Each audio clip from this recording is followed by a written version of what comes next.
What's the very first thing you should do if your spouse passes before you? Most people don't have a clear answer, and when the moment comes, they find themselves overwhelmed by grief, confusion, and decisions they never expected to face alone. The truth is, no matter how strong your relationship was or how long you were together, the death of a spouse changes everything. It shakes the ground beneath you, leaves you with an aching quiet, and hands you a list of tasks when you can barely get out of bed. This video is not about legal paperwork or what to say at the funeral. It's about what to do first for yourself, emotionally and practically, to survive those first waves of loss. We'll walk through 6 essential steps that will help you hold steady in the middle of one of the most difficult times in life. These aren't cold instructions or distant advice. They're rooted in experience, compassion, and the deep understanding that grief doesn't come with a manual. Each of these 6 things is something that real people, just like you, have found to be crucial in their healing. And while none of them take away the pain, they can give you a sense of steadiness when everything else feels uncertain. If your spouse dies first, and I hope that day is far, far away, you need to know what to do. Not just to function, but to eventually live again. Stay with me until the end, because the 6th point is one most people never consider, yet it often determines how the rest of their life unfolds after loss. Let's begin. Number 1, the need to feel before you fix. When your spouse dies, the world doesn't just go quiet, it goes numb. The routines you shared, the conversations you counted on, even the sound of their footsteps in the other room, they're suddenly gone. And the silence left behind is not just external. It settles into your chest, heavy and hollow. In those early days, there's a deep temptation to push through, to take care of the paperwork, the calls, the arrangements, the logistics, anything, to stay busy enough not to feel the full weight of it. But here's the truth. Before you do anything else, you need to let yourself feel. This doesn't mean falling apart. It means giving yourself permission to grieve, without guilt, without a timeline, and without judgment. There is no proper way to mourn. There is no fixed schedule for when the tears stop or when the bed feels less empty. What matters most in those first days is that you don't push the feelings down so far they harden, because grief that's avoided doesn't disappear, it waits. And when it returns later, it does so with more confusion and more pain. Some people think showing emotion is weakness, especially after a loss. They say things like, "I have to be strong for the kids," or "he wouldn't want me to cry." But strength doesn't mean silence. It doesn't mean swallowing your sadness so others won't feel uncomfortable. Strength is allowing yourself to acknowledge the full weight of your love and the hole that's left behind. Think about someone like Evelyn, an 81-year-old woman who lost her husband after 52 years together. In the first week, she busied herself with errands and cleaning out closets, telling everyone she was fine. But late at night, she found herself staring at his chair, not because she missed the conversations, but because she was pretending she didn't. When she finally let herself really cry, it was as if something shifted, not because the pain left, but because it finally had room to breathe. You are not broken because you're devastated. You are not weak because you can't get through the day without breaking down. Grief is not something you solve, it's something you carry. And if you don't give yourself space to acknowledge it fully, you'll end up carrying it in unhealthy ways, through anger, numbness, or even illness. So the first thing you must do if your spouse dies before you is pause. Sit with the loss, even if it hurts. Let yourself cry. Let yourself talk about them. Let yourself admit that nothing makes sense. Yet, you don't need to have a plan. You don't need to put on a brave face. You just need to feel. Because in doing so, you begin to heal. And healing always starts with honesty. Number 2, the importance of reaching out right away. In the hours and days following the death of your spouse, the sense of isolation can sneak up on you faster than you expect. One moment, people are calling, dropping off food, sending flowers, and then suddenly the house gets quiet. The door stops knocking, the phone slows down. And if you're not careful, that silence turns into separation. That's why one of the most important things you can do early on is this. Reach out before the loneliness settles in too deeply. You don't have to say anything profound. You don't have to explain how you feel. But you do need to let people know you're here and that you need them. This doesn't mean pouring your heart out to everyone or trying to entertain guests when you're barely functioning. It simply means not waiting for others to make the first move. Because the truth is, even the people who love you most might be unsure of what to say or how to help. They may hesitate, not because they don't care, but because they're afraid of intruding. By taking that small step, sending a message, picking up the phone, or even just responding when someone checks in, you're building a protective layer against the kind of loneliness that doesn't just feel bad but starts to affect your mind and body. Social isolation is one of the most harmful things that can happen to a person after loss. It affects sleep, blood pressure, immune function, even memory. And it does it quietly. Let's talk about Jim, a 77-year-old whose wife passed after a long illness. At first, friends called every day, but he often let it go to voicemail. He didn't want to talk. He didn't feel like repeating the story or pretending to be okay. And slowly, the calls stopped coming. It wasn't until a neighbor knocked on his door weeks later that Jim realized he'd been sinking without even noticing. After that, he made a small promise to himself.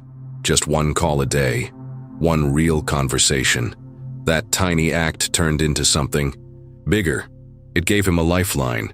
Grief tries to convince you that you're alone, but connection reminds you that you're not. You don't have to talk about the loss if you're not ready. You can talk about memories, the weather, a funny story from years ago. What matters is the presence, knowing someone is on the other end of the line or the other side of the table. And if you have no family nearby or you're worried about becoming a burden, remember this. Many communities have grief support groups, senior centers or local volunteers who will sit with you, talk with you, or simply be a quiet companion. Reaching out doesn't mean admitting defeat. It means choosing not to carry your pain alone. The early days after loss are dangerous, not just emotionally but physically. Your body is under stress, your mind is foggy, and your heart is vulnerable. Surrounding yourself with people, even in the smallest ways, acts as a kind of emotional scaffolding, holding you up while you find your balance again. So if you're still watching this video and finding these insights valuable, please comment number 2 below to let me know. You're here, and if you haven't subscribed yet, I recommend you subscribe and turn on the bell so you don't miss any videos.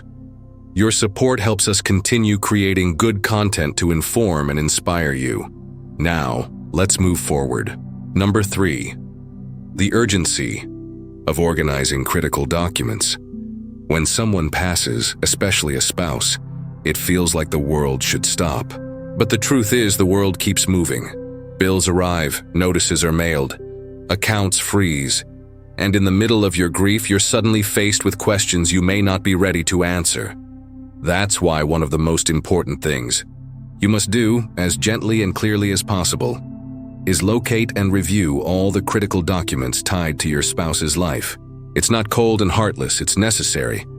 You'll need to find the will, insurance policies, bank account information, marriage certificate, death certificate, and any documents related to property, pensions, or military service. And you'll need to do it while your mind is tired and your heart is raw. This is where many people either delay out of overwhelm or rush without clarity, and both can lead to mistakes that make the weeks ahead more painful than they need to be. Some people believe they'll get to it once they're ready, but unfortunately, timing isn't always in your control. There are legal and financial steps that often have tight deadlines. Life insurance may need to be claimed. Social Security might need to be contacted. Utility accounts may need to be transferred. If you wait too long or miss something crucial, it could impact your finances in ways that are hard to reverse. Think of someone like Harold, 79, who lost his wife unexpectedly. She handled most of the paperwork over the years, so when she passed, Harold didn't know where the insurance policy was. Weeks passed before he found it tucked inside a drawer in her sewing room. By then, he'd already covered several expenses from his own savings. Not knowing the policy would have helped. It wasn't a matter of neglect, it was simply a matter of timing. And when you're grieving, clarity is hard to come by.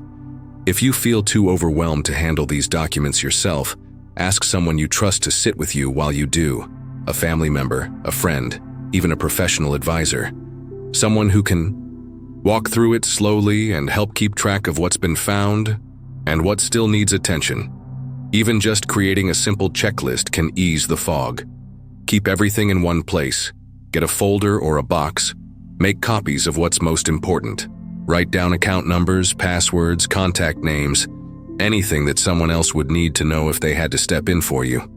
Because grief isn't just emotional, it's administrative. And that part catches a lot of people off guard. This step may feel like business, but in reality, it's part of honoring your spouse's life. It's making sure nothing is lost, overlooked, or left in chaos. It's protecting the legacy they worked so hard to build, and making sure you're not left carrying the weight alone.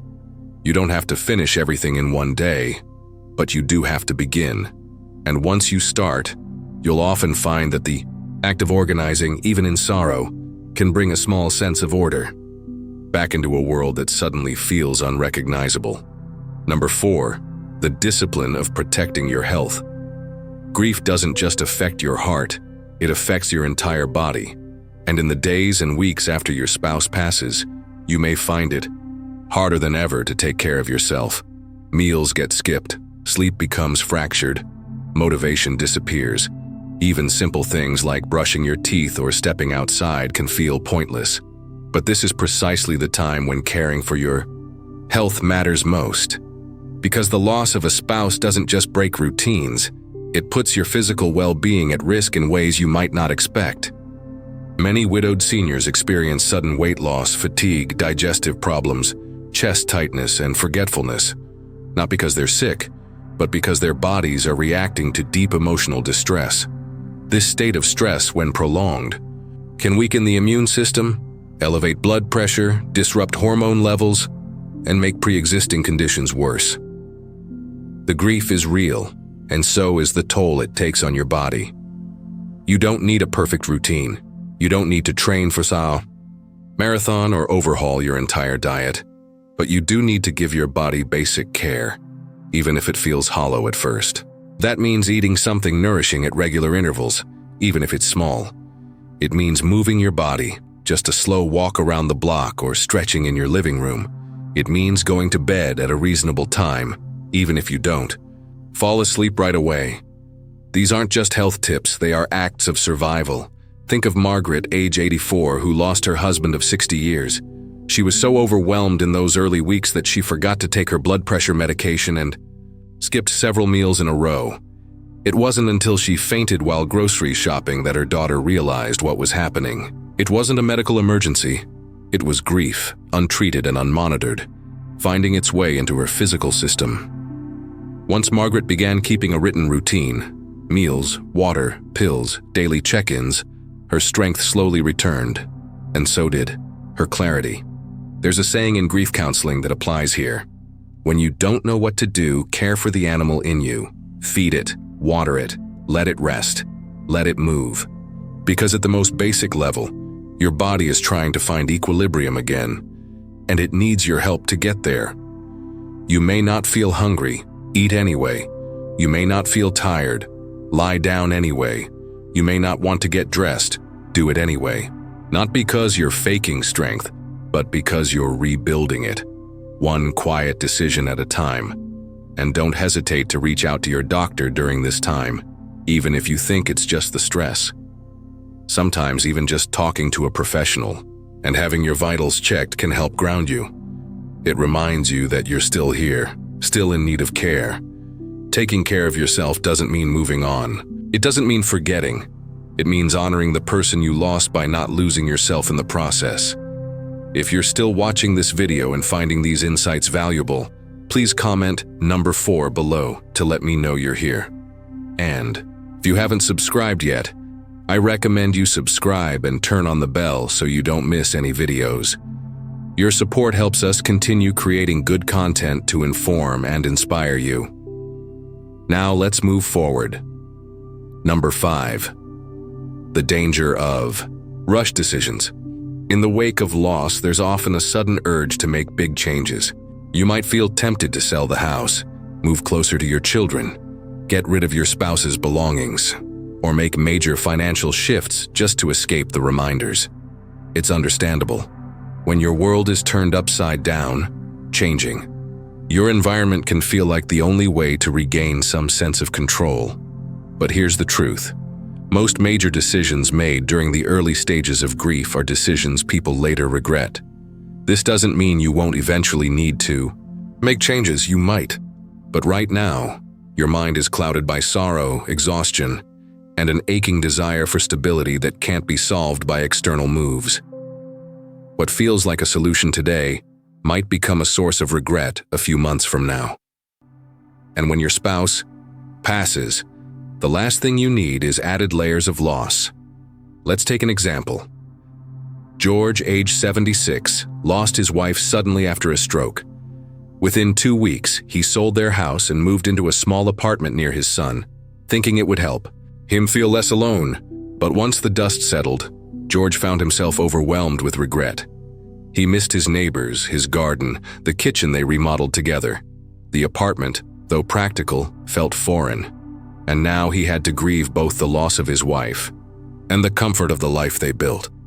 Grief needs space, and part of that space includes waiting before you make permanent changes. You don't have to leave the photos where they are forever, but you don't have to take them down tomorrow either.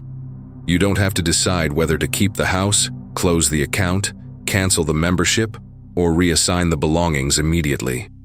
Give yourself permission to pause. And if others are pressuring you to move forward or clear things out, gently explain that you need time. This is not about clinging to the past. It's about allowing your emotions to catch up to reality. Acting too quickly may relieve discomfort temporarily, but it often leaves emotional scars that take years to process. This applies especially to financial decisions. Signing papers, selling assets, or altering investments should be done with care, and ideally with the help of someone you trust who isn't emotionally entangled in the situation. Whether it's a family member, a financial advisor, or even an experienced friend, having another set of eyes on these decisions can protect you from acting out of desperation or confusion. What you're facing is heavy, and there's no shame in taking your time. In fact, it's wise. The goal is not to avoid action forever. It's to act from a place of clarity instead of reaction. And that kind of clarity only comes with time, rest, and support. You've already experienced one major change. Don't multiply the pain by rushing into others. Let yourself adjust. Let the fog lift. And when the moment is right, you'll know. You'll feel more grounded, more certain, more able to look forward without losing what matters from the past. Number 6. The quiet work of rebuilding your identity. When your spouse dies, it's not just their absence you're grieving. It's the version of yourself that existed beside them. You were part of a team, a shared rhythm, a partnership with its own language. Maybe you were John and Mary, or us, or simply we. But now there is no we, and that change goes deeper than a title. It shifts the very foundation of who you believe yourself to be. At first, it might not be obvious. You may be focused on arrangements, paperwork, visitors, and daily survival. But eventually, a question begins to echo in the silence. Who am I now? The truth is, most people aren't prepared to answer it. For decades, your life may have revolved around shared routines, meals, decisions, goals, even jokes. Only the two of you understood. Without that shared presence, your role shifts. You're no longer the caretaker, the partner, the spouse in the way you were. And it's not that your love disappears. It never does.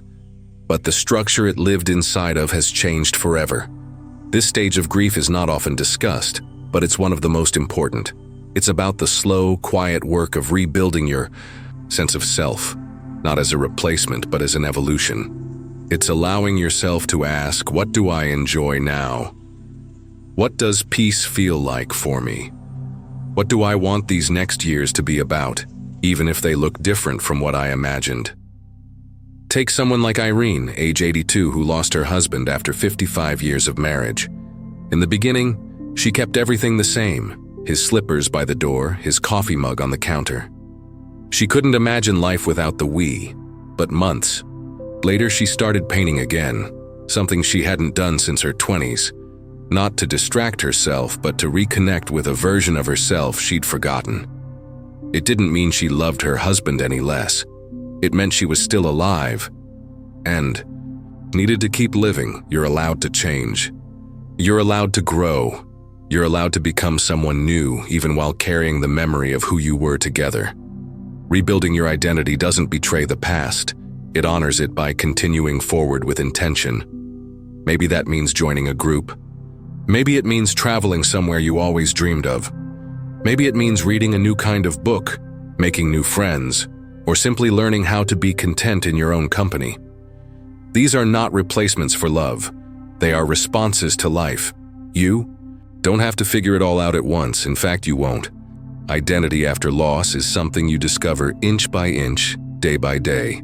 But each small step, each new habit, each tiny curiosity is part of reclaiming your story. You are not only who you were with your spouse, you are also who you are becoming without them. And that version of you deserves just as much care, attention, and love as the one before. If you're still watching this video and finding these insights valuable, please comment number 6 below to let me know you're here. And if you haven't subscribed yet, I recommend you subscribe and turn on the bell so you don't miss any videos. Your support helps us continue creating good content to inform and inspire you. Now let's move forward. Final thoughts. Losing your spouse is one of life's deepest cuts. It doesn't just take away the person you love. It takes away the rhythm of your days, the sound of your home, the comfort of being seen without needing to explain yourself. Nothing prepares you for that silence. Nothing fills it entirely. But as painful as it is, there are things you can do, small, human, compassionate things that help you survive the storm and slowly, carefully begin again. These 6 steps we've talked about are not rules, they're anchors. They help you stay grounded when the grief feels too big. Feeling before fixing, reaching out early, gathering documents, caring for your health, avoiding rush decisions, and rebuilding your identity. None of them are easy, but every one of them matters. You don't have to be perfect at this. You don't have to do it quickly. You just have to keep going. And if you take nothing else from this video, let it be this: you are not alone. Others have walked this road. Others are walking it right now, and each of them, just like you, is figuring out how to live with a heart that's been broken open. Grief doesn't mean your story is over. It means a new chapter has begun. One you didn't ask, for one you never wanted, but one that is still yours to write. And in that chapter, you get to decide what healing looks like, what love looks like, what life can still become, even after the heart says goodbye. Thank you for joining us today. We'd love to hear from you. Leave a comment below and share one thing you learned today and how you plan to use it in your life. Your thoughts are important to us, so don't hesitate to share them. Reading your comments gives us great motivation and encouragement. If you enjoyed this video and found it helpful, please like, subscribe, and share. Your support helps us continue creating good content to inform and inspire you. Thanks for watching, and we look forward to seeing you in the next video.